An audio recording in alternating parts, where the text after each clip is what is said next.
Akkam jirtu kabajamoota fi jaalatamtoota hordoftoota biiftuu Oroo bakka jirtanitti nageenyi keenya kan kabajaatiif kan jaalalaa isin haa ga'u isin hin jenne itti aansuun oduu isaa kana qabannee dhiyaannee jirra. Hanga dhuma sagantaa kanaatti hojii turaan affeerraa kenna kun biiftuu Oroodha keessan jajjabeeffadha. Laayik sheer godhuun hin dagatina. Kallattimaan gara mata duree oduutti yeroo dabru oduun jalqaba. Koomishiniin naannoo Tigraay odeeffannoo tibbana miidiyaa hawaasaa irra naanna'aa ture wal qabatee ibsa baasee jira. Dabalata isaa qabna. Oduu kaaba Itoophiyaa irraa nu geetten kaabni Itoophiyaa har'as muddamsuu hamaa jala akkuma jirutti itti fufee jira. Eertiraan Itoophiyaa akeekkachiisuun humna hedduu gara naannoo Tigraayitti galchaa akka jirtus odeeffannoon gamasirraa nu gahee jira.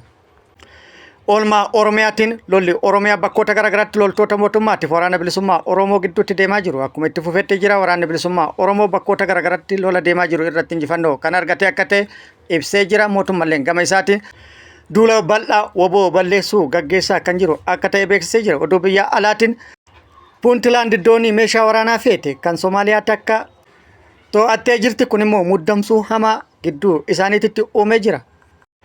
Oduu Osfaanallee qabannee jirra. Guutuu oduu wajjin isin wajjin kan turu ani Bariisoo Ganamooti. Guutuun oduu wal duraa duuban akka itti aanu kanatti isiniif dhiyaata.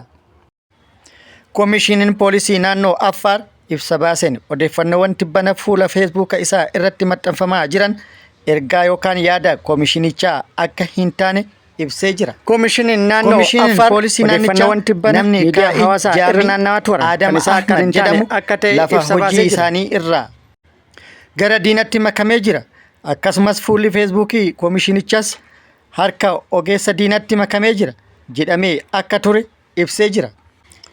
Akkasumas fuula feesbuukii koomishinii poolisii naannoo Affaar irratti maxxansi adoolessa 23 bara 2025 baheen bulchiinsa paartii badhaadhinaa kan mormu yoo ta'u naannichi giddugala leenjii waraana qaama hidhatee kamuu akka hin taane yookaan kan hin hayyamne jedha. Koomishiniin poolisii naannoo Affaar ammoo fuulli feesbuuka isaa waggootaaf ogeessa kanaan to'atamaa turuu ibsuun guyyaa kaajii Jaamii Adam Ahmed bade jalqabee ogeessa isaan ilaallatu waliin ta'uudhaan fuula feesbuukii yookaan feesbuukichaa cufsiisuuf hojjetaa turee jira.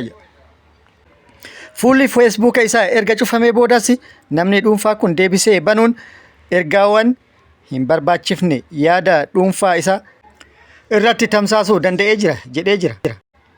Kunis kan agarsiisu namni kun fuula feesbuukichaa imeelii dhuunfaa isaatiin akka banamu gochuudhaan waggoota afran darbaniif qophaa'aa turuu isaa kan hubadheedha jedhee jira. Ammas fuulli feesbuukii kun harkuma nama yakkaan barbaadamaa jiru kaajii Jaamii Adam Ahmed kan jiru yoo ta'u ergaan achirratti maxxanfamus koomishinii poolisii naannichaa kan bakka hin buunedha jedhee jira. Magaalaa Finfinneetti rooba cimaa roobeen lolaan guddaan yookaan hamaan uumamee jira. Kantiibaan magaalaa Finfinnee Aadde Adaanech Abeebee hojii misooma kooriidarii magaalaa Finfinneetiin wal qabsiisee waan hedduu akka hojjetan kan ibsan yoo ta'u hojii hojjetame keessaa hojii miidhagina gubbarratti hedduu mul'atanis lafa jalatti hojiin hedduun kan hojjetaman akka ta'e ibsitee turte. Kanneen keessaa kaameeraan tikaa lafa jalatti kan hojjetamee fi hojii lolaa ittisu hojii ijoo akkasumas hojii haala gaariin hojjetame akka ta'e erga himtee booda lolaan hamaan haasaa isii faalleesse uumamuudhaan miidhaa guddaa dhaqqabsiisee jira. Lolaan hamaan kunis kan uumame bokkaa cimaa roobee ture hordofee yoo ta'u konkolaattota hedduu fudhatee sochii namoota daangessuudhaan yeroo dheeraaf rakkoo dhaqqabsiisee jira. Walumaa galatti balaa lolaa dhaqqabe kanaan qabeenyi hedduun kan manca'e akka ta'e beekamee jira. Odeeffannoo dabalataa yeroo itti aanutti qindeeffannee kan dhufnu ta'a.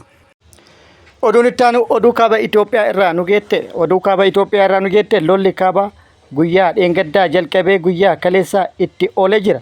Guyyaa kaleessaa TPLF kan Debretsiyoon Gabra Mikaa'eliin hoogganamu iddoota hedduu to'atu odeeffannoon gara sirraa baate ibsitee jirti. Allamaaxaa, Maahonii, Caarcaar iddoowwan jedhaman guutumaan guututti kan to'atan akka ta'e odeeffannoon gara sirraa baate ibsitee jirti.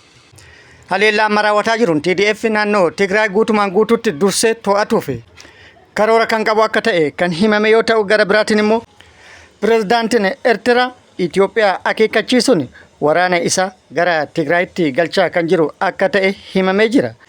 Lolli jalqabames har'a guyyaa sadaffaa fi itti fufee bakkoota garaagaraatti kan oole akka ta'es odeeffannoon gama sirraa baatee ibsitee jirti.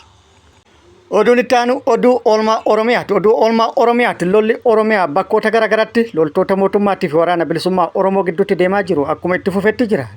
Lola Oromiyaa bakkoota garaagaraatti gaggeeffamaa jiru kana irratti waraanni bilisummaa Oromoo ol aantummaan injifannoo argataa kan jiru akka ta'e beeksisee jira. Haaluma kanaan har'as bakkoota garaagaraatti haleellaa raawwateen injifannoo argadhe jedhee jira.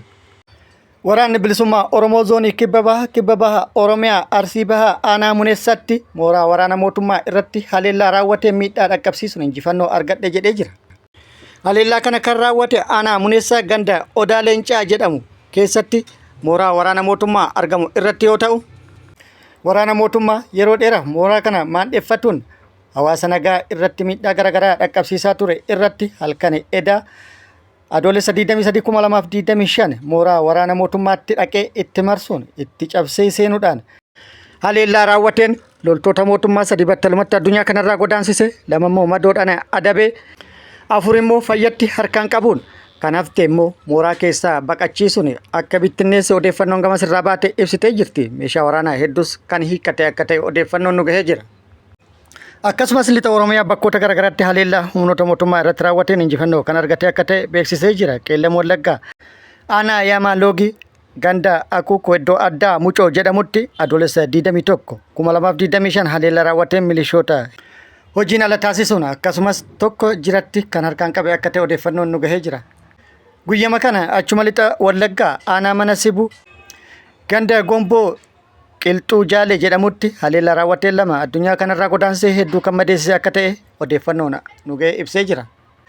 Har'as lolli giddugala Oromiyaa bakkoota garaagaraa akkasumas lixa Oromiyaa bakkoota garaagaraatti gaggeeffamaa kan oole yoo ta'u, bakkoota lolli itti gaggeeffamaa jirutti yookaan ooletti waraanni bilisummaa Oromoo injifannoo kan argate akka ta'e odeeffannoon bakkoota garaagaraa irraa baana yookaan maddoota garaagaraa irraa baana agarsiisanii jiru. Yeroo itti aanutti qindeeffannee guutuu isaa qabannee dhufnu ta'a. Mootummaan gama isaati humnoota hedduu bobbaasuudhaan opereeshinii bal'aa gaggeessaa kan jiru akka ta'e odeeffannoon maddeen garaagaraa irraa baane agarsiisanii jiru. Bakkoota garaagaraattis tarkaanfii fudhataa akka jiru akka ta'e humnoonni mootummaa beeksisanii jiru. Oduu biyya alaatiin Puuntilaand doonii Soomaaliyaa meeshaalee waraanaa feetee imalaa turte to'attee jirti.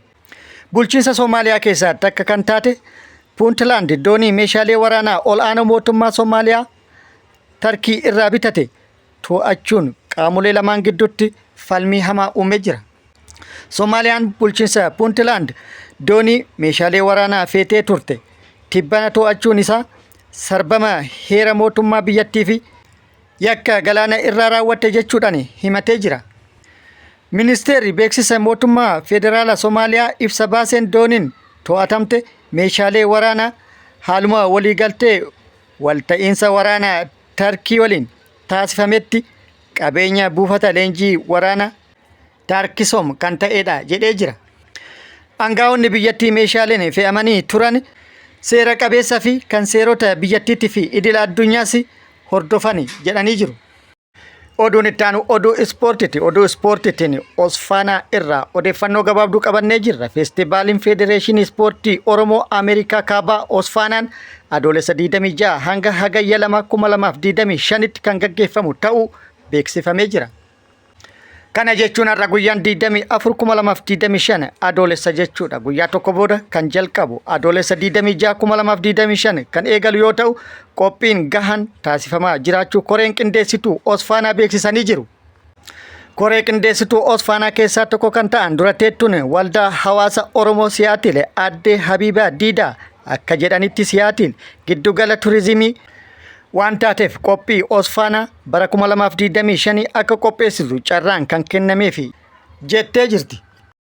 Akkasumas itti gaafatamaa qunnamtii qophii Osfaanaa kan ta'e obbo Muhammad Robolee ibsa kenneen hawaasni Oromoo Siyaatil sagantaa Osfaanaa bara kanaatiif keessummoota simachuu fi keessummeessuu fi qophii gahaa taasisuun himame.